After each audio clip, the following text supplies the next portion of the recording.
Hey, what's up, good people? It's Jay Ray, the co host of Q Points, and I wanted to come to you because there are two really important ways that you can support our show. One is by subscribing to it wherever you listen to or watch your podcasts. Q Points is pretty much everywhere. The other thing that you can do is you can visit us on Apple Podcasts, on Spotify, and on Podchaser, and you can leave us a star rating. Please rate us 5 stars because you know you love Q Points. And on Apple Podcasts and on Podchaser, you can actually leave us a written review. It's not required, but it really does help to spread the word about the show, and it helps people to discover it as they're looking for new podcasts to listen to. We're always appreciative of you supporting Q Points. We thank you so much for all that you've done for us so far, and enjoy the show. Hey everyone, it's Jay Ray. Podcasting is not just a passion for me and DJ Sir Daniel. It's a way for us to educate and inspire. There are a number of podcasts doing that for children, and one of them is What's Poppin' Penny, a podcast created and written by Toni and voted 2023's best podcast for children 3 and up and families by Common Sense Media. Penny is a preschooler who discovers that an ancestral poem holds the key to unlocking the magical secrets of a teddy bear passed down from her grandpa, which is filled with her family's history. Tune in to the upcoming 2024 Juneteenth What's Poppin' Penny special. The show will feature guest star Miss Betty Reed Soskin. Miss Betty was a well-known songwriter in the civil rights movement. She became the oldest national park ranger at the age of 85, and among her many honors and awards, President Barack Obama presented her with a presidential commemorative coin at the National Christmas Tree Lighting Ceremony in 2015. Subscribe to What's Poppin' Penny wherever you listen to your podcasts, and be sure to share the show with young people. They will be sure to have a good time. Peace.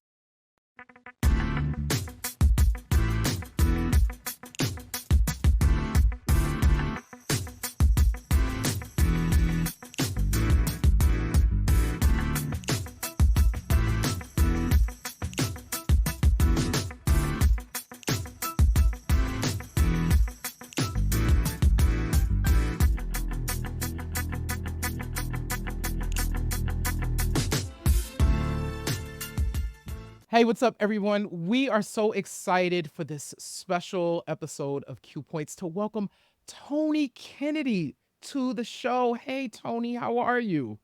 Connie, longtime fan, turning into a friend. Yes. First of all, before we get started with the questions, I want to say thank you for you supporting Q Points. We are honored. We love What's Poppin' Penny over here, and we're so grateful that you thought of us to help you spread the word about your show, and we really, really appreciate it. So just thank you for the support. Oh my goodness, it's my pleasure. Like, as I've been listening to your show long before, like, I met you, and so I was a little fan struck when I first met you, and you're so down to earth and you're so inviting, and the relationship developed just so naturally. You're so warm, and, I always like to put my money where my mouth is, right? Mhm. And so supporting you helps to just support me and it because it just makes all the difference in the world for Mhm. me. Thank you, thank you. So Tony, in preparation for our conversation, so we're of course going to talk about What's Poppin' Penny because you have some really cool things upcoming that we want to talk about. It is Juneteenth, and we want to talk about that. But before we go there, so I was getting ready for this interview, and I realized that Tony, you have this very interesting history. Well, first of all, you're an educator and have been doing that for many years. And you have been using your gift of song and puppeteering to aid children in learning for a really long time. So let's go back before What's Poppin' Penny. Some young people may remember you as Miss Toni and have heard your music. So talk to us a bit about you and the use of music for education. How did all of that start for you? I think it started when I was a little girl because I grew up the youngest of 9 and nobody in my family had the same musical taste. So my brother loved the Doobie Brothers and my sisters loved Aretha Franklin and one sister loved Betty White. Like all those lessons in that music when you're just a little teacup listening to all of these things, they were quite literal to me. Lyrics are quite literal, like, to me. And so, "It's your thing, do what you wanna do." My little thing was, "Oh, I want a popsicle at breakfast. It's Right. time to do what I wanna do." Of course, I got That's my what the little lyrics said. yeah.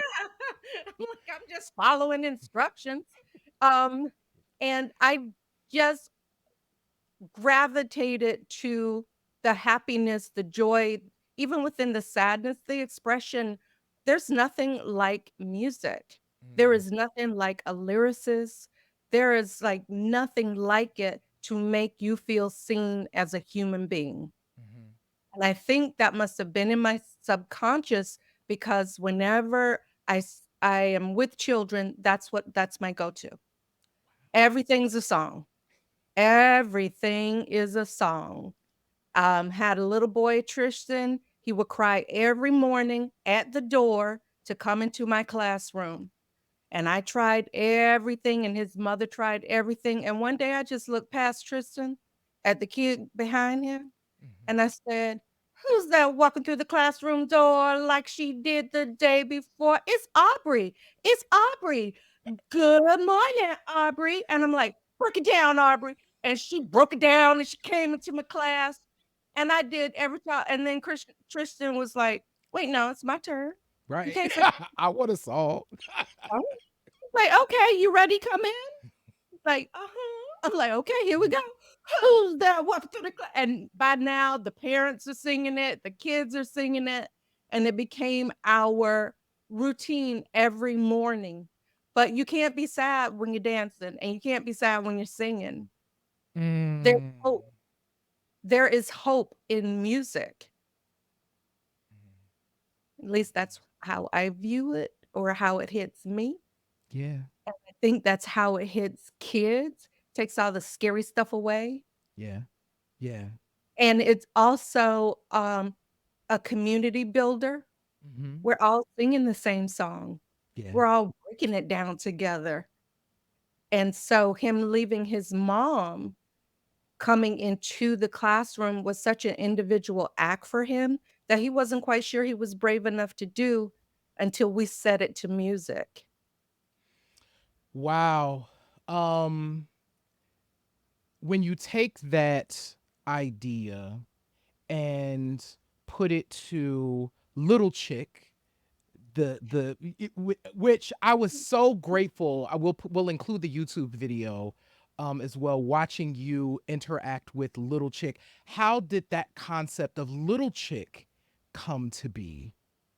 Well, I'm an old head, so, dudes and chicks, Yes. that's what I grew up on, right? Mm. So, I was little chick in my family Yeah. and with their friends. "You gonna bring the little chick with you?" Yeah. "Sure." Yeah. "Okay." So, as a preschool teacher, I've taught in a lot of different environments, but most of the environments were, um, mon they were monolithic Mhm. in what's the word I'm looking for, Johnny? Um, there wasn't a lot of diversity, Yes, yes, yes. Understood. Mm-hmm. and my knowledge, my wisdom through my lifetime is that we grow up in I let's see, I grew up in St. Petersburg, Florida to a degree. Mm-hmm. And in St. Petersburg, integration came in 1972. So I was in second grade the first time I walked into a classroom with people who were outside of my Mm-hmm. race, right? And my mom gave me a rock and put in my lunchbox. Just in case you needed it. Get it, mom. It's just clanging around in my living room. And I think my sister must have thought, "Well, that's a very small thermos just clanging around." But every morning she'd give me a rock. Wow. So, and funny enough, when we moved back down to Florida, my daughter was in, I think, 5th grade, Mhm. and my mom walked her to the bus stop, and she came home and she said, "Grandma gave me a rock." You're like, okay, did you need it? Did you need the rock? The tradition lived on, generational. I feel like I gotta give my grandkids rocks on the Right. way. Has that ended up in a Penny story yet? Does Penny like is It's not. oh MG. But going back to your question, putting the rock aside, um, we don't normally kids don't we come together in integration, but Mhm. the older you get, the more separated we become. Absolutely. Yes. Right? By high Mhm. school, you got the AP program, you Mhm. got the theater kids, you got a lot of stuff going on where a person of color notices that there's less and less and less and less of us unless you're in the athletic realm, right? Yeah, right. And then the next time you meet each other, you're on a job. Absolutely. Typically, on that job, the way it works in our society, chances are your boss is not going to, if you're black and brown, your boss is not going to look like you. Yes. So I get them when they're real young. So here comes little chick. It's their first peer of Yeah. color. It's their first little black girl friend. Yeah. She is nervous because she doesn't know if she can get through the preschool day. What if the teacher asks me something I don't know? What if I don't make friends? So in my show, it's less than 30 minutes. It's a musical. It's also very interactive with games. But the crux of it is they are the proxy. I have made them the expert. The kids the expert. So they learn that they hold power and they can help others. Yes, specifically, the reason I think Little Chick is so powerful for them is because it's their first introduction to a vulnerable black girl and their empathy for her. I th- it is triggered. I'm triggering their empathy that hopefully will last forever, and we can pretty much get rid of the strong black Yes. woman because starting with the babies, they understand people are vulnerable, and when they are, if we have the power, let us help them along. And have a good song to go along with it. Oh, yeah.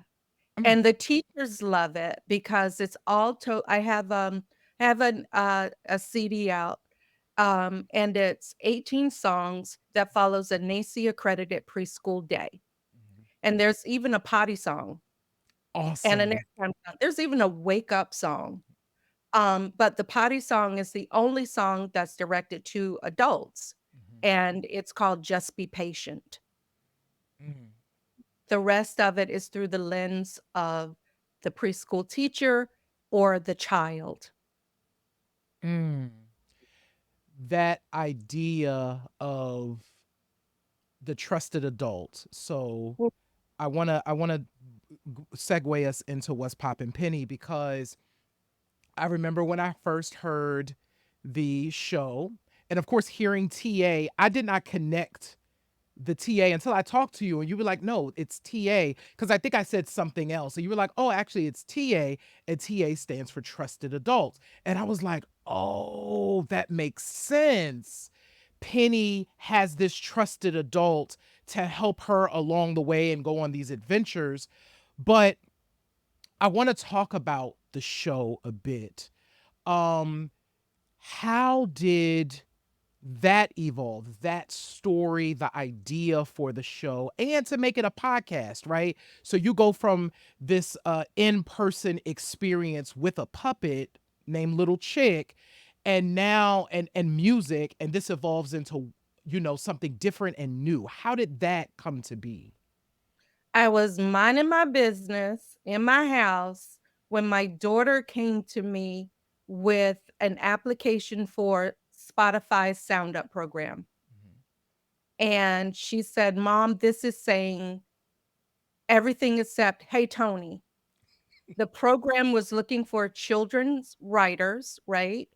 And it didn't matter what your as a matter of fact, they were encouraging people of color. They were encouraging queer people. They were encouraging, old heads like me. They were like there were no boundaries to walking through that door. And I have been writing TV scripts and everything, you can imagine. I've even written a play just for children and their families, right?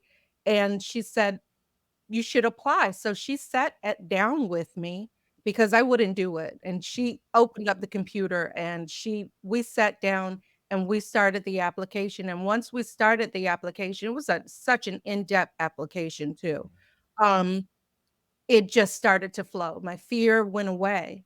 When you thinking about doing it is the scariest part. When you're Right. doing you got this. Yeah. So, I applied, with the idea actually of, they needed 2 ideas, and the one I was really focused on was Down on the Farm with Nori, and it was an ABC 1, 2, 3 colors kind of show, right? Mhm. And then they asked for a second show, and it was like, looked around my house, we're a multi-generational family. Mhm. I've got a little girl with brown skin and curly hair, and I just started to write about Penny and her family. And when, we went through the rounds of interviews out of thousands, we were down to 10 that got accepted, and I was one of the 10. And when we got in, we met people, like, they brought in people to, mentor us and talk to us, like, Pierce Freelon Mhm. and, Kemp Powers, like, Princess from Mali of Denali, like, all of these people who are just Jasmine Rodriguez from Sesame Street, all of these people were there to with I the way I put it is to with their bumpers, right? Mhm. Us in line of what's best, what's gonna be fun and funny, and what's gonna be great for the kids, right? Mhm. Um, I used to say, Johnny, a long time ago, as I would write, I would say, "I wanna write a show for adults hidden in a kid show." Yeah. And people would say, "Well, that's not good. That's who would watch that?" Not realizing whatever your child is watching, you are watching. And need to be watching, because I be Yeah. I'm always looking over my cousins and like, what's this? Tell me about this. I want to hear it. Take them headphones off. You know? Right. So it's, like, beneficial to make programming that adults will enjoy as well because, when it's down to 2 choices, "Okay, so what do you wanna watch?" "I wanna watch that talking frog that screams all the time." "Okay, I can't take him right now. Can we watch that?" Right. Yes. Okay, so that's always been how I think through being a preschool teacher, I learned kids, they don't come all by themselves. Right. They have a whole family Yeah. that comes with them, and if you're not nurturing the adult, you're not nurturing the child. Yes. So my parent and listen to me, my parents, a part of my focus of how are you doing as much as the child is, if Mm. not even more so. Mm. You definitely feel that when listening to What's Poppin' Penny. You definitely feel that as an adult, you can enjoy these adventures as much as the kids do. And it helps to be able to, it was easy for me to share the show. I'm like, oh my God, like, play this in the car. You know what I'm saying? Like, if you need something else for them to play, play this instead, right? Um, so if you can, tell us a bit about Penny and Penny's family. Um, and who inspired, so we know your granddaughter inspired Penny. Like, Mhm. how did all these other characters come to be? Um, when she was born, my daughter lived in Brooklyn, right? Brownstone Buddy. And her boyfriend, her partner, they didn't live together. They chose not to live together, right? But he would come over and be there all the time. And every time he would walk in, he would say, and to me, he has a voice that's a cross between Tone Loc and the Kool-Aid Man. Yeah. So it's it's kind of gravelly and Yeah. right. And he would walk in and he would say, "What's poppin', little baby?" Like that, right? And one side of my brain was like, "That is not how the father converses with the child. The father must be," you know? But the other side of my brain was, "That is the warmest, most loving thing I have ever heard." And he says it every time he walk in. He wouldn't say, "Hi, ma." He wouldn't say hi to my daughter. He'd be like, "What's poppin', little baby?" And then he'd scoop her up. And it was just like, one day I asked him because I was honestly, Johnny, I was in conflict, and I finally asked him, "What does 'what's poppin'' mean?" Hmm. And he goes, "It means what's up? How you doing? What's going on?" And it was like, that is the most beautiful thing I have ever felt, Yeah. where this guy comes in and he scoops up that little baby and he first thing, "How you doing?" Right. Yes. And it stuck with me, and apparently when I started writing Penny, Penny is obviously my granddaughter.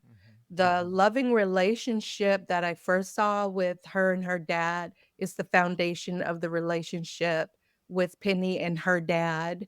I have a really great friend who voices Jabari, Stephen A. Hart. Stephen is the king of dad jokes. And honestly, Jabari is Steven. Yeah. And I've told him this before. I'm like, "Don't sue me. I ain't got no money." Um, but he is Steven. Steven is that dad. And Zoe is my daughter. She's the artist, multi-talented artist, and the mom trying to in the thick of raising a child and interacting with her parents, she's in that in between stage, right? She's not the caregiver of her parents quite yet, Yeah. but there is some responsibility there. So Zoe is like your age, right? Hmm. And then TA is actually my brother Joe. I'm the youngest of 9, and the age difference is when I was born, my brother was 22, 23 years old, and he was my trusted adult. He was the person who always just made sure I was okay. I could say anything, specifically, "What's wrong with my belly button?" And like, instead of getting, "Leave that thing alone, girl. Stop before you break it," you know? He'd say, "There's nothing wrong with your belly button." And he's explain innies and outies to me, and that mine was perfect. Like, no matter what it was, he was my trusted adult. And I'd already had some experiences where I didn't have trusted adults, right?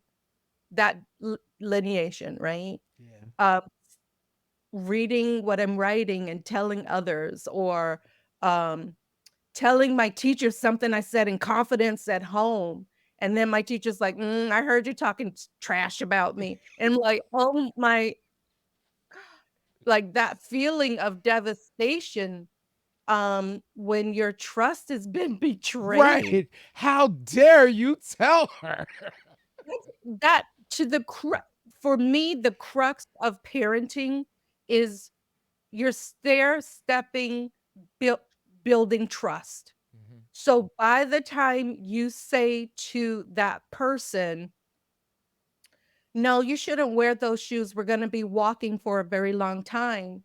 And they're like, "But these are my favorites and I wanna wear 'em." Like, "Well, they're not gonna get you very far." Right. That they trust that you're just not trying to bring them down, Mm. right? Yeah. Parenting is an action, and that action for a long time, every single interaction is just a trust building exercise.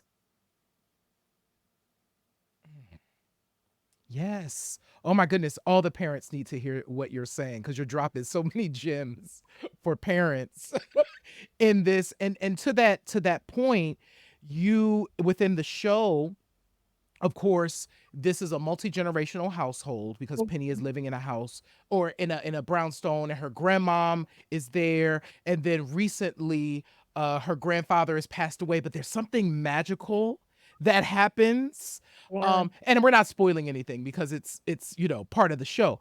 But talk to us a bit about the role of the grandparents in this show.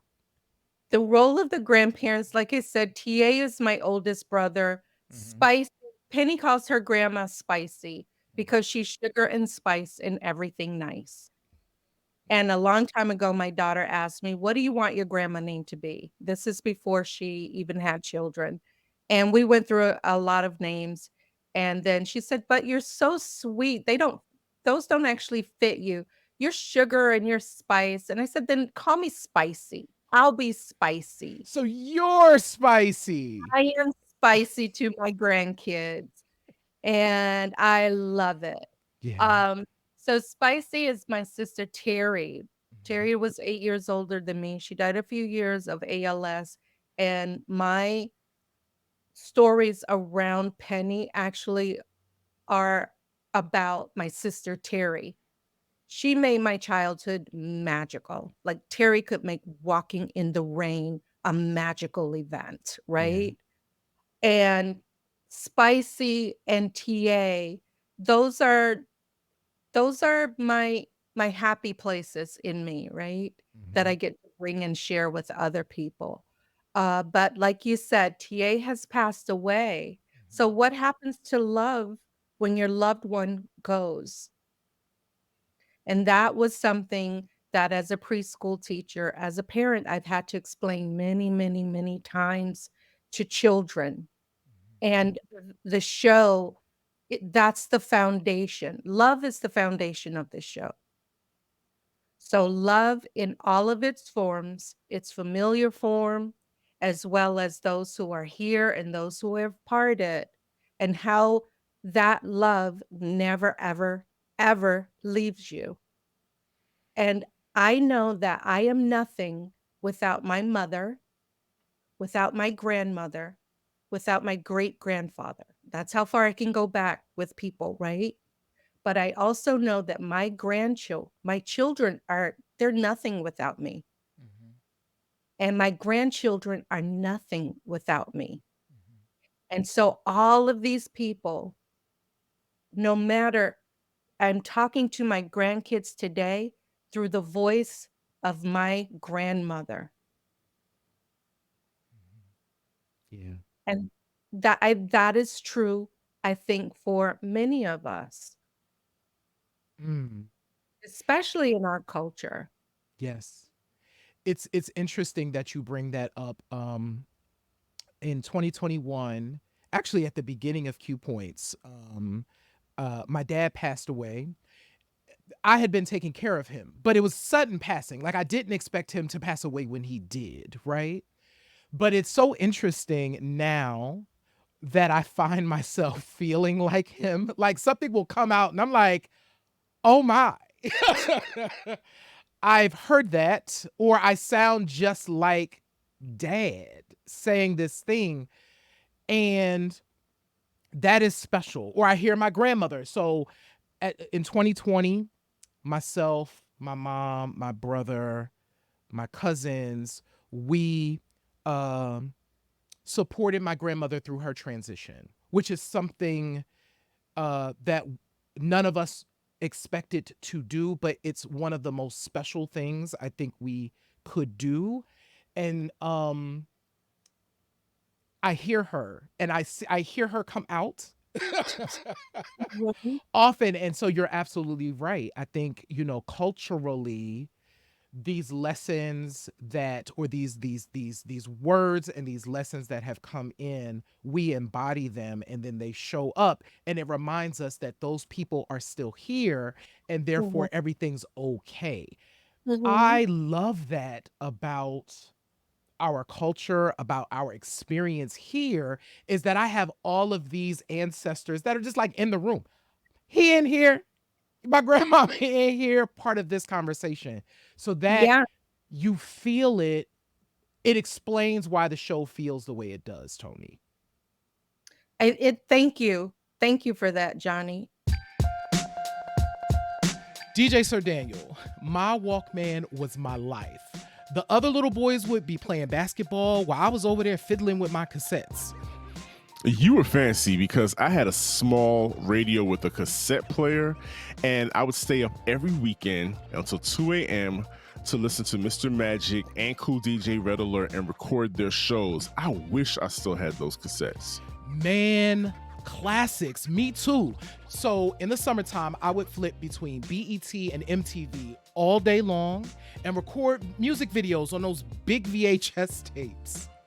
Videos changed everything. I would catch the number 4 Express because it would get me home quicker to watch Video Music Box. And on Fridays, Uncle Ralph only played hip hop videos, so you know it was on. Yo, I wish we had Video Music Box here, but listen, music, culture, and history from a Black perspective. Q Points is all about the music that shaped our lives. And if this is music to your ears, check out Q Points wherever you listen to your podcasts. Yo, did you have a beeper growing up? Did I?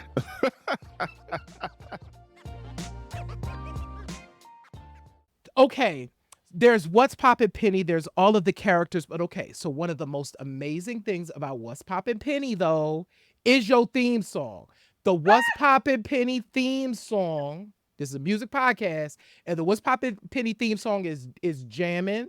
So talk about that song and all of that. So your daughter is singing on the song. Tell us Yeah. all about the song.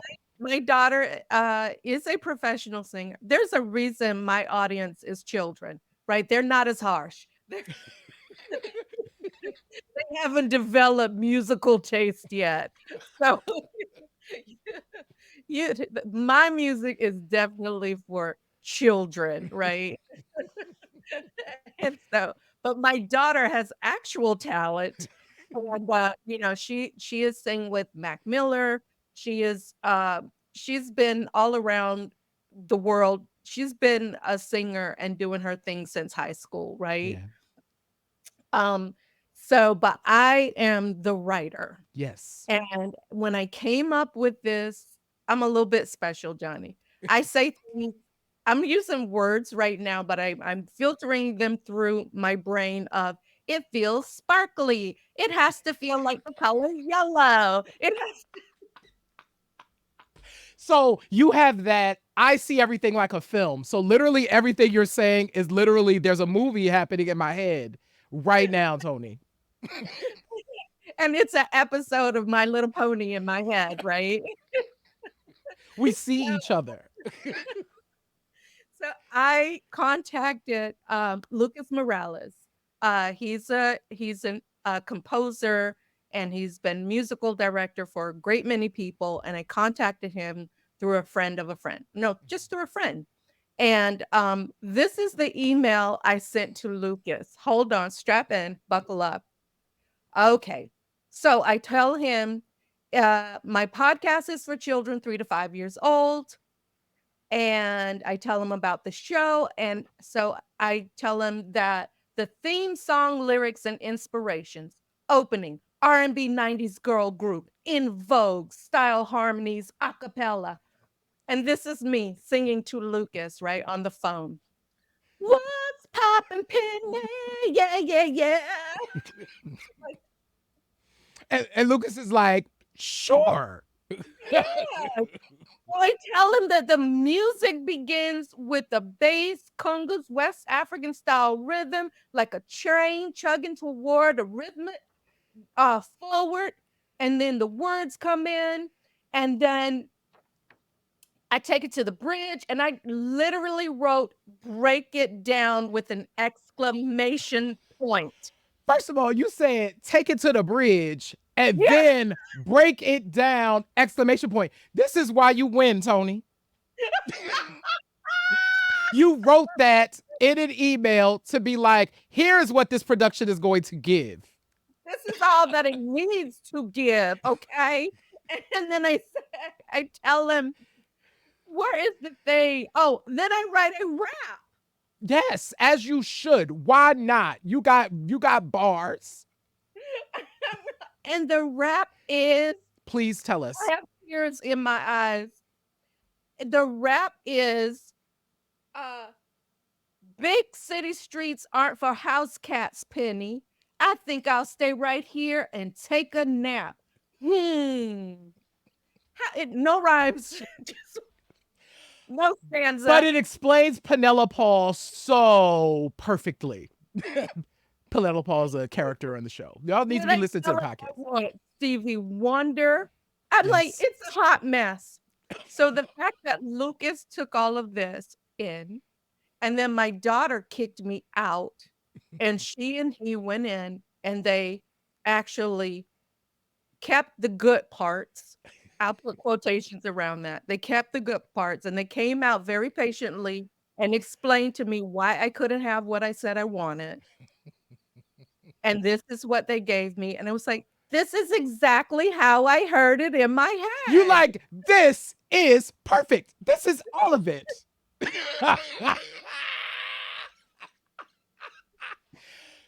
Okay, we need to let the people know. Y'all can go to Apple Music, Spotify, YouTube Music, and first of all, go to Apple Music and buy it.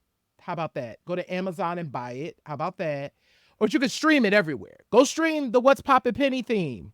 It's a jam. It is a jam. And what is funny about this, I have to tell you, when I wrote the lyrics during the Spotify Sound Up program, and so we were getting feedback from a ton of different people, right? And I got feedback that the lyrics, which are literally, she's a little girl with brown skin and curly hair, living life without a care, right? And the feedback I got from one person anonymously was, is that something we need in the theme song? Can't we learn that about her in the show? And my reaction was, if that is too much for you to handle straight out the gate, you are not my audience. And you will not tell this little girl to shut up, sit down. Because this song, the whole lyrics, she's a little girl with brown skin and curly hair. Okay, she talking to me, right? Living life without a care. Yes. For some people, that is going to resonate as true. Yes. For other people, for other parents, that is going to resonate as an aspiration. This song is inspirational and it's aspirational, because we do sometimes raise our little brown girls to be strong, right? Which comes along with a lot of discounting of their feelings, their temperaments, their curiosity. Yes. Right? All of those childish childhood things of being a child. And for some people, they're going to hear living life without a care and pause and think, I want that for my child. Yes. Oh, It's inspirational and it's aspirational. Mm. I love that so much. You also have a Juneteenth episode of What's Poppin' Penny coming on Juneteenth, on June 19th. Tell us a bit about that episode. That episode is epic. It is epic. When I tell you epic, it followed Pen. Oh my God. I just, You like, oh, I see you. You like, there's so many things to say about it. it is. I'm so excited because it's full of history, Mhm, right? It's mhm, full of history. And it's history. I'm from Florida. mhm. So they burning books, banning books, you know, Absolutely. all of Your it. your podcast is standing in the gap. Yes. Mhm, Yes. So in the Juneteenth episode, the family goes from big city down to the farm where TA was born. Grandpa TA was born for the family reunion. And it is just off the hook with music. mhm. Lucas did like a cha-cha slide for me of what's Penny Cha-Cha. Because at the family reunion, we gotta get It's gotta be a down. line dance. There's gotta be something. There's so much music in this show, and that's incredible. That's one reason to tune in. But the other is with my little slick self. They're driving through the country, Yeah. right? And Penny asks if they're lost, and Spicy says, "Oh no, honey, you see that river over there? That's where the Clotilda went down." Now, for a lot of people, that's gonna go, phew. Mhm. And for some people, they're gonna be like, "Did she just say the Clotilda?" Mhm. Mhm. Mhm. Dropping history all up in this thing for my baby to understand.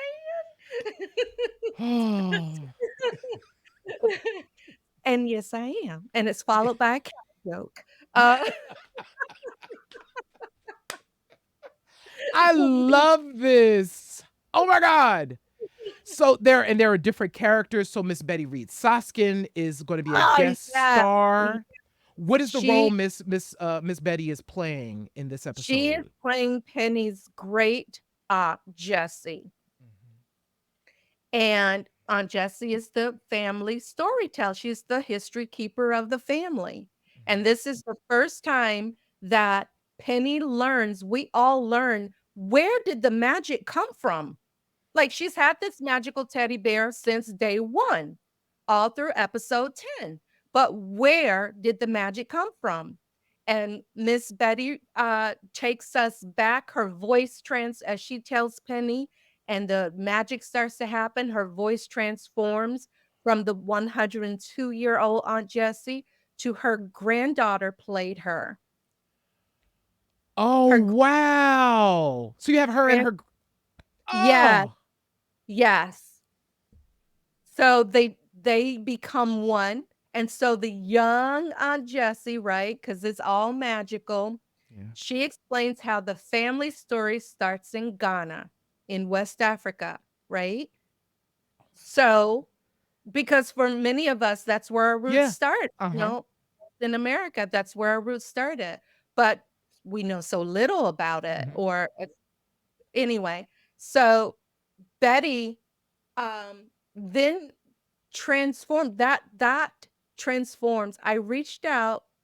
This is not true. This is true. Christabel